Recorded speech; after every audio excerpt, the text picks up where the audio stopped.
Oke, kelompok 3 sudah siap? Sudah, Pak. Sudah siap, Pak.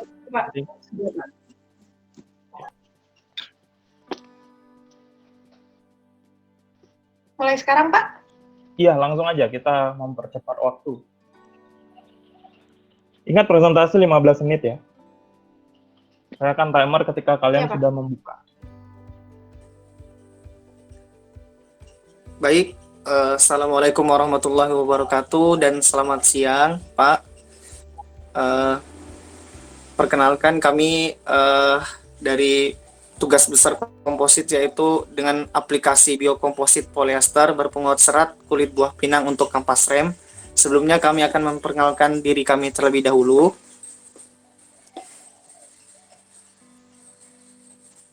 Saya Sri Milanda, 06171015. Saya Muhammad Dwi Rosyadi, 06171042. Saya Nabila Mulia Putri, 06171053. Saya Rima Nurhaliza, 06171059. Saya Zulfa Fakrina, 06171079. Baik, ini adalah outline yang akan kami bahas pada siang hari ini. Yang pertama yaitu pendahuluan, kemudian metodologi, dilanjutkan pembahasan dan juga kesimpulan. Ya, pertama saya akan menjelaskan pendahuluan.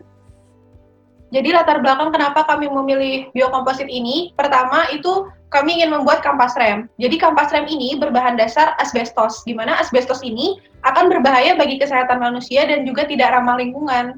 Maka solusi yang kami tawarkan yaitu dengan menggunakan buah pinang dan matriks berupa polyester dan pengisi berupa alumina, di mana ketiga hal ini bisa dirubah menjadi biokomposit yang lebih ramah lingkungan dan tidak berbahaya bagi manusia, yang sehingga biokomposit ini dapat dimanfaatkan menjadi kampas rem.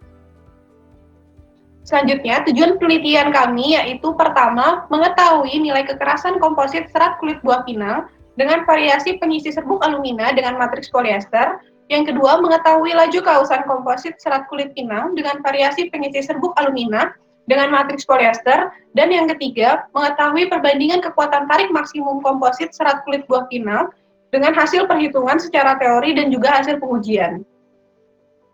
Untuk metodologinya sendiri, pertama ada diagram alir, di mana diagram alir ini dimulai dengan persiapan alat dan bahan, kemudian persiapan serat dengan perlakuan kimia 5% NaOH dengan perendaman selama 1 jam, serta pencampuran serbuk resin dengan alumina.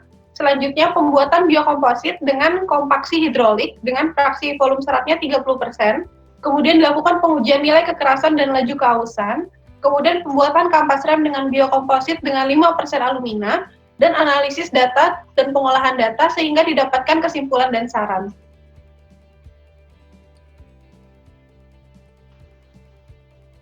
Setelah itu kita lanjut ke prosedur percobaannya. Yang pertama yaitu persiapan serat. Nah, yang di sini persiapan seratnya berupa preparasi serat yang yaitu memisahkan serat itu dari buah pinangnya sendiri. Nah, setelah dipisahkan, didapatkan lalu dilakukan proses kimia. Nah, itu dengan 5% NaOH dan direndam selama 1 jam. Setelah dilakukan proses kimia, lalu pada resin dicampurkan bubuk alumina dengan variasi 0,357%, lalu diaduk selama 30 menit. Setelah diaduk selama 30 menit, dicampurkan katalis ke dalam campuran tersebut. Nah, katalisnya itu sebesar 1%, sebanyak 100%. Nah, setelah dicampurkan, komposit yang sudah dilakukan perlakuan kimia dan dikeringkan lalu dimasukkan ke dalam cetakan dan disusun sedemikian rupa, lalu larutan campuran yang tadi yang berupa katalis, alumina dan polyester tadi dimasukkan ke dalam cetakan. Nah, setelah dimasukkan hingga merata, lalu kita masukkan cetakan ke dalam mesin press hidrolik. Nah, setelah dimasukkan ke mesin press hidrolik, dilakukan proses press dengan gaya sebesar 10 ton. Nah, setelah dimasukkan ke dalam proses hidrolik, lalu dilepas setelah selesai. Nah, lanjut. Setelah dilakukan proses kompres hidrolik, dilakukan pengujian. Nah, setelah dilakukan pengujian, dipilih komposit yang paling optimal nilainya dari segi keausan dan kekerasannya, lalu dibuat bentuk sedemikian rupa seperti kampas rem. Setelah dibuat sedemikian rupa menyerupai kampas rem, dibuat dudukan kampas rem pada kampas rem tersebut. Setelah dibuat dudukannya, lalu dipres selama 10 menit. Nah, selama 10 menit setelah dipres, lalu dilepas. Setelah dilepas, yang terakhir yaitu dimasukkan ke oven dengan temperatur 90 derajat Celcius selama 15 menit.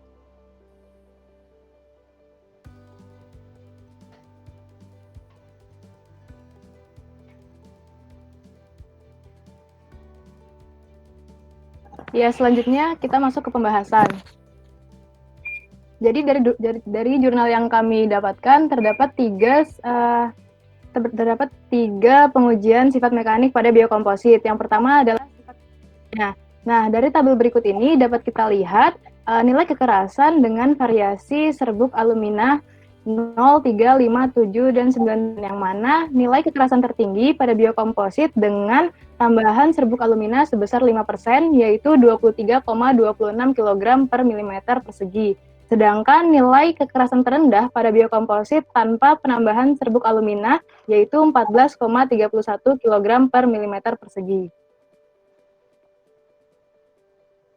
Selanjutnya ini merupakan grafik hubungan nilai kekerasan terhadap penambahan serbuk alumina dengan variasi 0, 3, 5, 7, 9%, di mana nilai kekerasan biokomposit meningkat seiring hingga penambahan serbuk alumina 5%, karena serbuk alumina tersebut terdistribusi secara merata ke seluruh matriks biokomposit. Namun, semakin meningkatnya penambahan serbuk alumina, hal tersebut akan menurunkan kekerasan dari biokomposit.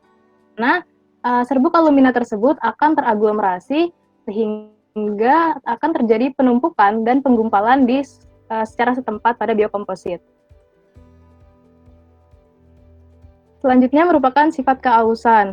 Nah, dari tabel ini dapat kita lihat nilai laju keausan pada biokomposit dengan variasi penambahan alumina 0, 3, 5, 7, 9%.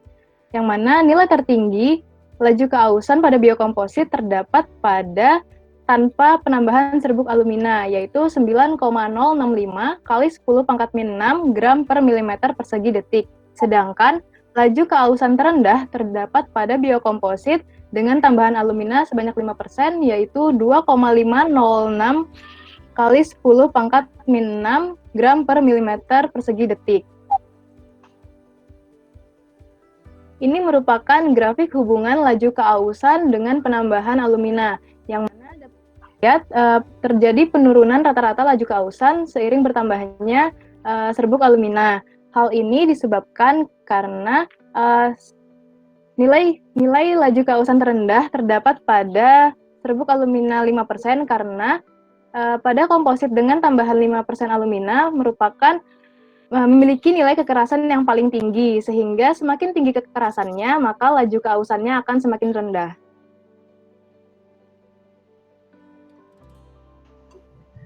Kita lanjut ke pembahasan berikutnya, yaitu hasil pengujian tarik.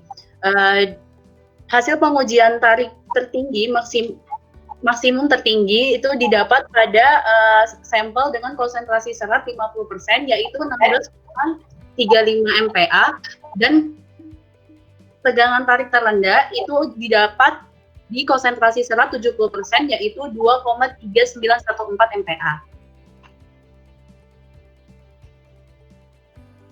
Kami juga melakukan perhitungan kekuatan tarik dengan 3 sampel.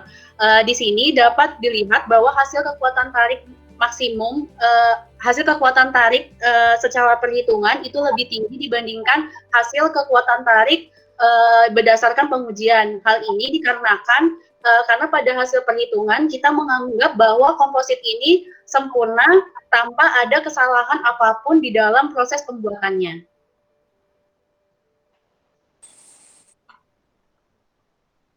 Ya, kita bisa juga melihat memang terjadi perbandingan yang signifikan antara hasil dengan perhitungan dengan hasil pengujian. Sesuai dengan pernyataan kami sebelumnya bahwa kita menganggap di hasil perhitungan itu komposit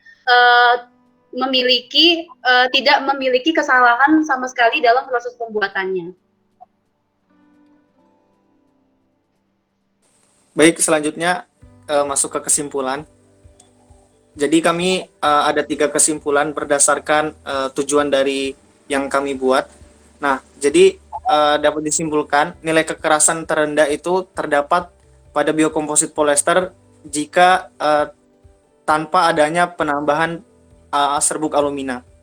Kemudian nilai kekerasan tertinggi pada biokomposit polyester dengan penambahan 5%, yaitu dengan 23,26% kilogram per milimeter kuadrat.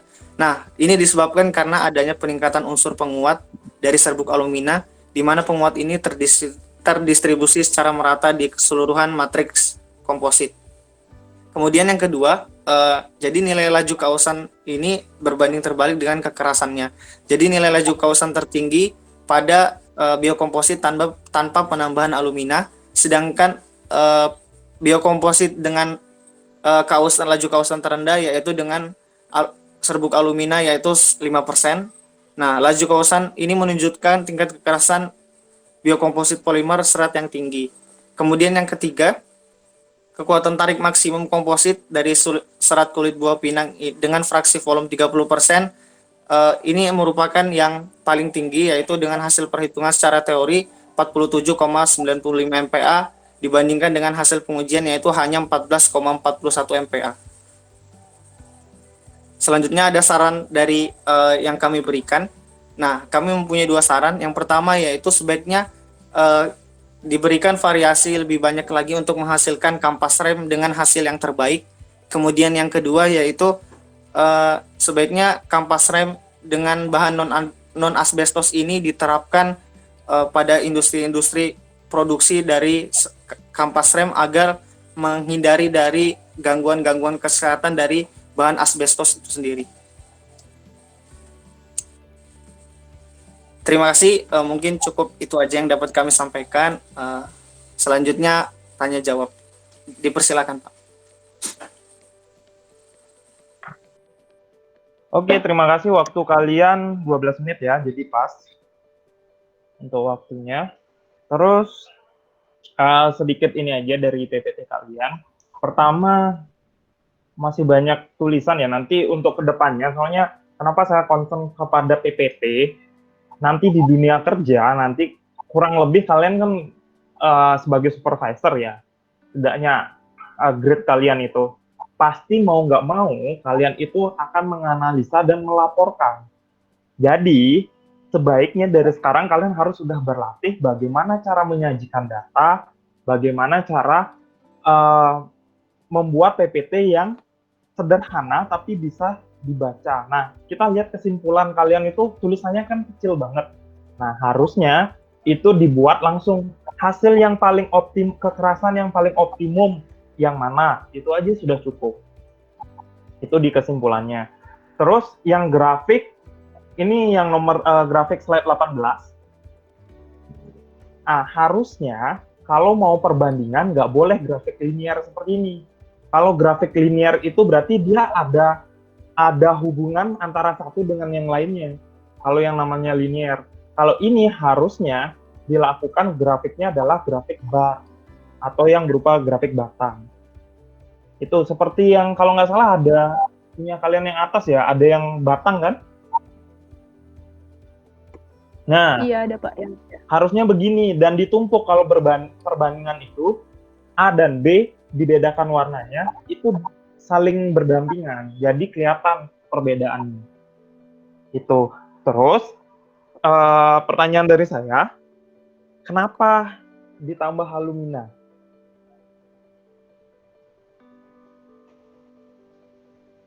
Cara hipotesanya itu kenapa? Ya, saya mau mencoba menjawab. Silakan. Iya, silakan dulu, Pak. Ya, Zulfa 06171079. Jadi kenapa kita tambahin alumina, Pak? Jadi dari sifat alumina sendiri itu kan dia tahan aus. Nah, di sini kan kita ingin membuat kampas rem yang mana notabene kita ingin mengurangi laju keausan dari kampas rem tersebut, sehingga kita di sini menambahkan serbuk alumina agar laju keausannya itu semakin rendah. Gitu, Pak. Oke. Nah, Mungkin Rima mau ditambahin. oke, mau ada tambahan lagi? Ya cukup, Pak. Oke. Alumina kalian tahu berat jenisnya berapa?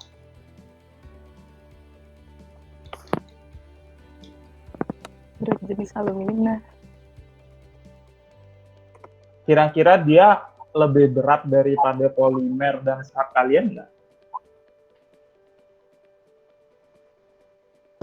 Kalau saya lihat di Google sih iya, Pak. Soalnya kalau berat zat alumina itu hampir sekitar 4 atau 3,95 sampai 4. Oke, hampir mirip kayak aluminium ya. Iya, Pak. Oke. Ini kompositnya sudah dibuat belum? Kalau secara jurnal. Sudah dibuat, Pak. Ada visualnya nggak? Nggak ada ya di jurnal? Ada gambarnya. Ini Pak, gambar visualnya. Iya. Nah, ini maksudnya gambarnya juga agak kurang jelas. Diperbesar aja, Bu. Nah, kira-kira ada pengaruh nggak berat jenis sama ketika kalian membuat pembuatan komposit ini? Pembuatannya dengan metode apa tadi? Kompres ya? Kompres hidrolik, Iya, Pak. Pak. Nah, ya, kompres hidrolik kan. Kira-kira ada mempengaruhi nggak berat jenisnya?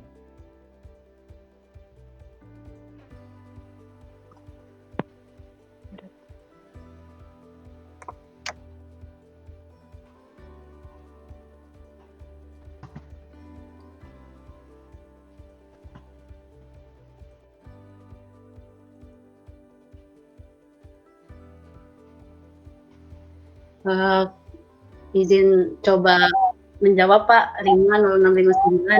Kalau menurut saya mempengaruhi, Pak, karena kan seperti yang kita tahu komposit itu kan gabungan dari sifat-sifat mekanik, misalnya gabungan misalkan polimer sama fibernya. Nah, itu kan nanti didapatkan hasil sifat mekanik gabungan dari keduanya itu. Jadi juga kalau misalkan kita tambahkan alumina, itu mempengaruhi, Pak. Iya, saya tahu mempengaruhi. Kira-kira pengaruhnya apa? Kalian pernah merendam batu nggak? Iya Pak. Pernah, Pak. Gimana?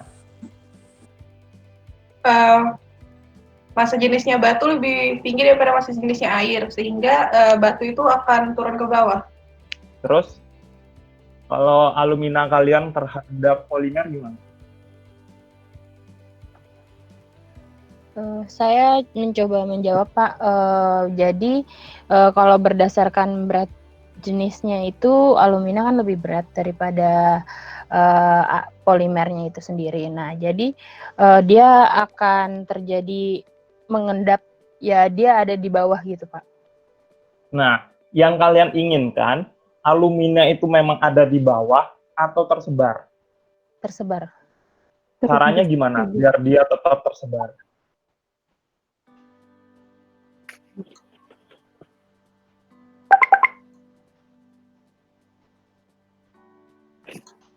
Kalau dari jurnal yang ada di sini, Pak, dia dilakukan pengadukan. Kalau pengadukan tersebar nggak? Kira-kira kalau misalnya kalian sudah cetak. Anggap saja kalian ini batu ya, batu. Alumina itu kan seperti kerikil kan. Nah, kemudian ada air. Kalian aduk, terus kira-kira kalian diamkan, dia bakal tersebar atau enggak?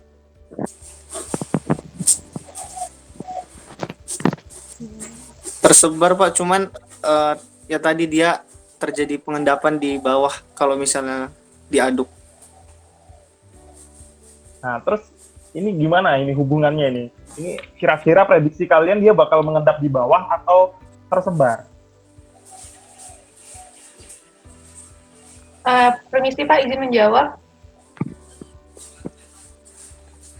Jadi kalau dari kami sendiri itu melihat kalau misalnya aluminanya ini cukup, misalnya tadi seperti yang tadi Pak, ini yang 5%, itu memiliki kekuatan yang paling tinggi karena dia itu tersebar Pak. Karena ketika pengadukan itu jumlahnya tidak terlalu banyak sehingga ia bisa merata. Namun ketika aluminanya ini terlalu banyak, itu bisa terjadi penggumpalan tadi Pak. Nah, jadi ketika aluminanya ini terlalu banyak, nilai kekuatannya tadi juga akan menurun.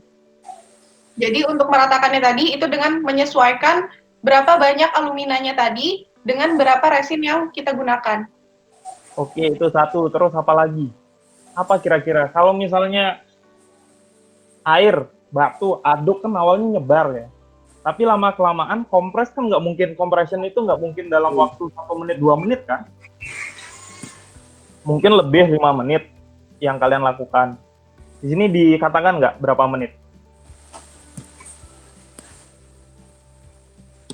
Nggak ada kan?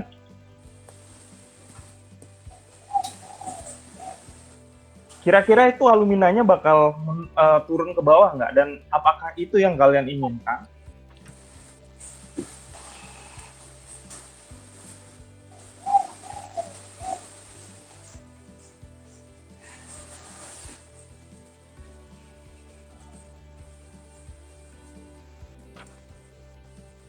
Oke, saya bantu jawab.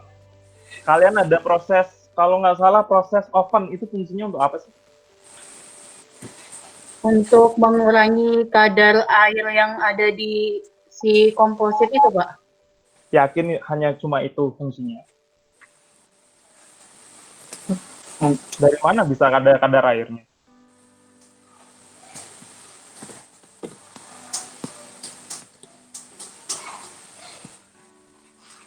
Dari mana kira-kira dia bisa ada kadar airnya?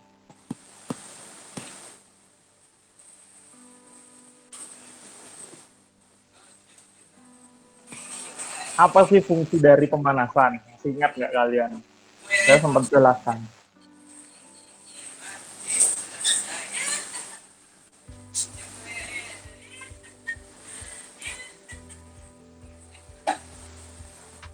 Masih ingat?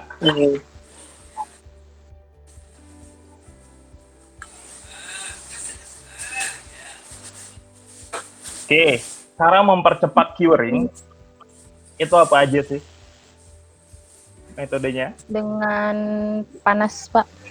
Oke, masuk akal nggak?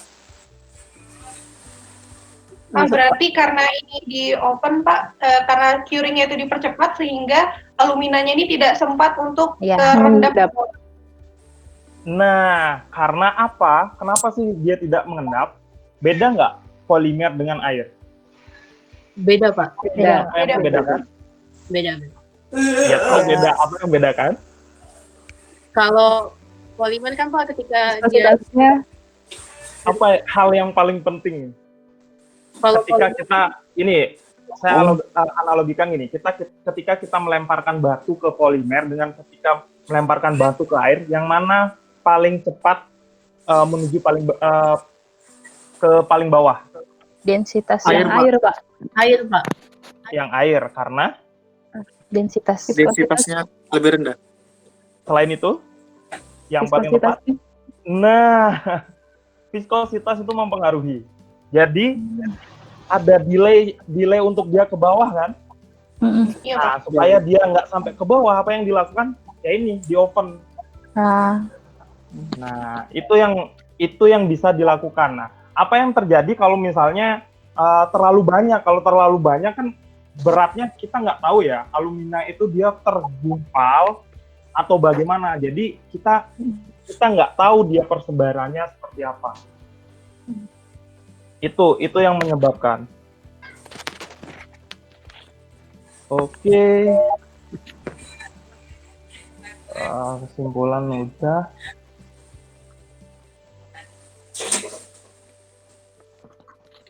Ini masih masuk standar pengereman? Rem nggak?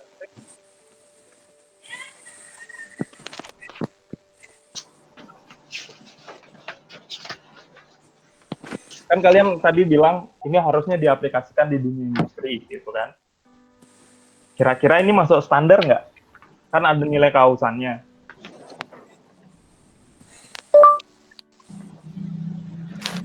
Ini untuk kampas rem apa ya? Kampas rem motor, Pak.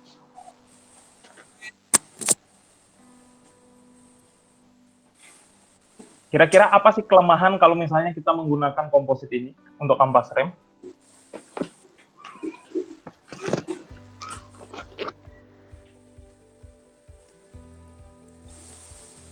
Apa kira-kira? Mungkin dari segi produksinya Pak masih belum bisa diproduksi secara massal. Bisa, kalau produksi massal. Kalian kompres, pakai kompres yang continuous bisa. Mungkin kalau untuk penggunaan komposit ini laju keausannya lebih besar daripada pakai asbestos, Pak. Lebih besar daripada asbestos. Lajunya, oke, biar dia cepat aus. Selain itu, paling penting apa? Mungkin dari bahan baku seratnya Pak. Bahan baku serat bisa. Banyak kan ada. Oke, polimer tahan temperatur tinggi. Tidak, Pak. Terus kalau seandainya dia digesekkan dengan, kalau rem mekanismenya dia bergesekan dengan apa? Dengan gear, Pak. Metal. Dengan metal. Kira-kira gimana itu kalau kalian bayangkan? Berarti kekurangannya lebih di ketahanan panasnya, Pak. Jadi kalau misalnya masih kita bandingkan dengan yang asbestos tadi, ini masih lebih tahan panas yang asbestos tadi daripada yang menggunakan komposit ini, Pak. Dari ketahanan panasnya. Iya, benar. Jadi susahnya adalah ketika kalian ngerem, tiba-tiba polimer kalian itu langsung tiba-tiba mencair, kan susah juga. Nah itu, maksudnya ini memang penelitiannya bagus, cuma kita harus bandingkan. Kalau kalian ingin membuat suatu material, harus dibandingkan dengan standar kampasnya. Berapa sih keausannya? Terus sudah pernah dicoba nggak dia dengan besi itu, bisa nggak dia tahan? Umurnya seberapa sih? Oke, sama kenapa compression? Itu aja pertanyaan terakhir. Untuk mengurangi void-void yang ada di kompositnya itu, Pak. Dengan cara vari bisa juga. Kenapa nggak memilih vari?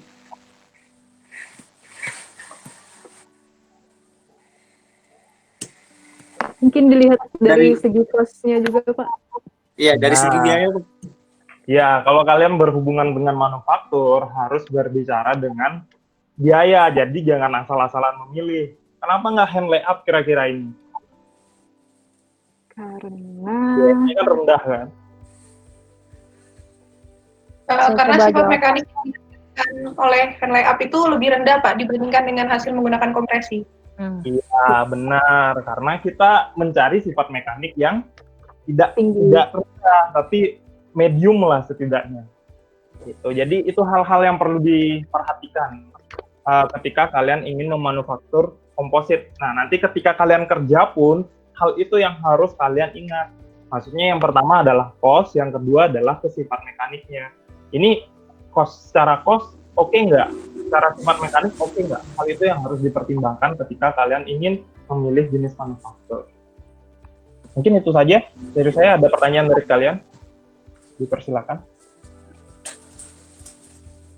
Oh ya Pak, dari saya mau tanya soal grafik tadi. Itu kalau grafik yang tadi kami pakai itu biasanya digunakan untuk apa ya Pak? Yang berbentuk yang garis tadi, linear. Kalau linear itu biasanya data yang berkesinambungan. Misalnya antara satu data itu akan berhubungan dengan data-data yang lainnya. Misalnya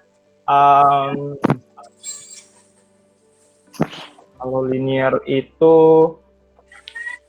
Contoh sederhananya, biasanya kalau umur enggak.